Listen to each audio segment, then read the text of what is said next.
제가 19객실 운영하면서 정리한 에어비앤비 수익 구조 그리고 수익률 계산 방법까지 다 알려드릴게요. 에어비앤비 수익 구조는 사실 굉장히 간단합니다. 하루 객단가 곱하기 예약 일수로 보시면 됩니다. 그리고 비용에는 고정비와 변동비가 있는데요. 하루 객단가가 10만원이라고 가정을 해볼게요. 그러면 한 달 30일 예약이 다 찼을 때 매출은 300만원이겠죠.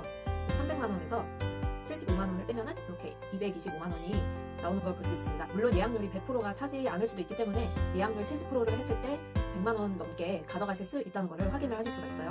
제가 방금 말씀드렸다시피 준비만 잘하면 월 100만원, 사실 그 이상도 버실 수 있어요. 안녕하세요, 솔복입니다. 요즘에 부업 관심 되게 많으시죠? 그 중에서 에어비앤비도 빠질 수 없는 부업 중에 하나인데요. 오늘은 제가 에어비앤비로 한 달에 월 순수익 얼마나 벌 수 있는지 제가 실제 경험담을 바탕으로 알려드리도록 하겠습니다.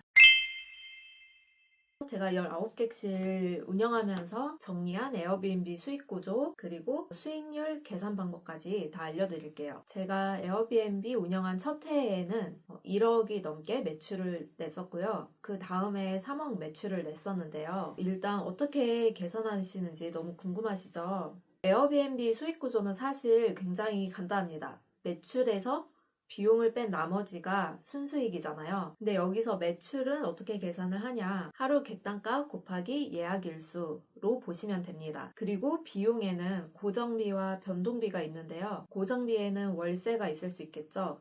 그리고 변동비에는 관리비, 청소비, 비품비. 그래서 총 이렇게 4가지가 비용으로 나간다라고 알아두시면 됩니다. 그래서 이렇게 매출에서 비용을 뺀 나머지가 내가 가져가는 마진이다, 이렇게 봐주시면 되고요.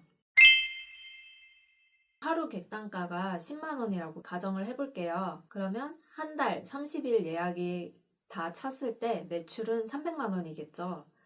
비용을 계산을 해볼게요. 월세가 40만원이라고 가정을 하고, 그랬을 경우에 청소비가 2만원이라고 했을 때 다 차면은 60만원이죠.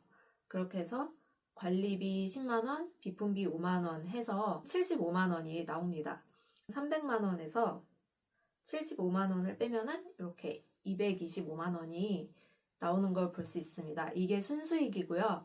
물론 예약률이 100%가 차지 않을 수도 있기 때문에 예약률 90%로 계산을 해볼게요. 그러면은 10만원 곱하기 27일이거든요. 270만원이고요. 그리고 그러면 청소비가 줄어드니까 계산을 해보면 161만원이 나옵니다. 이런 식으로 예약률 80%일 때는 137만원, 그리고 70%로 계산할 때는 113만원이 나오는 걸 볼 수 있습니다. 하루에 숙박비를 10만원을 받고 예약률 70%를 했을 때 100만원 넘게 가져가실 수 있다는 것을 확인을 하실 수가 있어요. 물론 운영하시는 입지 그리고 숙소의 크기, 제가 계산한 건 원룸 기준이었는데요. 투룸이나 쓰리룸으로 가면은 월 400, 500까지도 더 버실 수 있고요.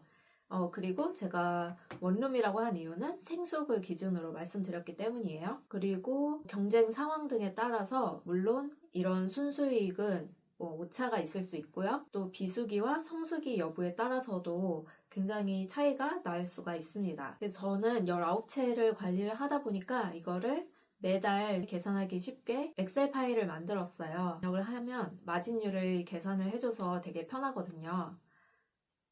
그래서 혹시 댓글 남겨주시면 제가 만든 이 수익률 계산기 무료로 공유해 드리도록 하겠습니다. 그래서 제가 방금 말씀드렸다시피 준비만 잘하면 월 100만원, 사실 그 이상도 버실 수 있어요. 저는 월 4천만원 벌었을 당시에 순수익으로 1,700만원 정도 가져갔는데요. 이렇게 한 채에서 시작할 때는 100만원이지만 두 채로 늘리면 200, 그 다음에 300, 400 이렇게 꾸준히 여러분이 얻을 수 있는 부수익을 늘려가실 수가 있습니다. 근데 사실 이게 어떻게 가능할까요? 저는 생활형 숙박시설로 시작했기 때문에 이게 가능했어요. 외도민, 그러니까 외국인 관광 도시민박업 같은 경우에는 물론 한 채당 얻는 매출도 높고 순이익도 높아요. 그런데 전입신고도 해야 되고 이웃 동의도 받아야 되는 등 조건이 조금 까다롭기 때문에 여러 채를 하는 게 사실상 힘든데요. 생숙은 전입신고를 하는 게 불가하고 또 명의 문제도 없고 원룸에서도 가능하고 전국적으로도 생숙 물건이 많다 보니까 한 채에서 시작해서 여러 채, 10채 넘게도 늘려가면서 이렇게 매출 천장을 높여 나가실 수가 있습니다. 그래서 한 개 숙소를 운영할 때 매출이 200만 원 정도 나왔다면 10개를 운영할 때는 2천만 원, 20개를 운영할 때는 4천만 원까지도 나올 수가 있겠죠. 그런데 생활용 숙박시설은 같은 건물에 여러 숙소가 있기 때문에 전략이 무엇보다도 중요한데요. 입지 선정부터 시작해서 경쟁 숙소 분석도 해야 하고요. 인테리어도 차별화 있는 에어비앤비 감성에 맞는 인테리어를 해야 하고, 또 리뷰도 별 5점을 유지를 해야 하고, 또 고객의 CS를 대응하는 그런 운영까지 체계적으로 잘 해야지 이런 결과를 얻으실 수가 있습니다. 그래서 에어비앤비가 사실 처음에 매물 구할 때는 다른 부업에 비해서 좀 힘들 수가 있고 번거롭다고 생각이 되실 수가 있어요. 그런데 쇼츠나 스마트 스토어 같은 부업을 하실 때는 한 번 상품을 등록하거나 한 번 콘텐츠를 올려서 끝이 아니라 꾸준히 그 상품을 올려야 되고 내가 지속적으로 노력을 해야 하는 반면에 에어비앤비는 숙소 하나만 등록을 해두면 확실하게 매출을 올리실 수 있기 때문에 저는 가장 매력적인 부업이 아닐까 생각을 합니다. 오늘 제가 말씀드린 내용이 도움이 되셨다면 댓글 많이 달아주세요. 다음에 또 다루고 싶은 주제가 있으시면 알려주시면 제가 해당 내용으로 또 콘텐츠를 만들어 보도록 하겠습니다. 감사합니다.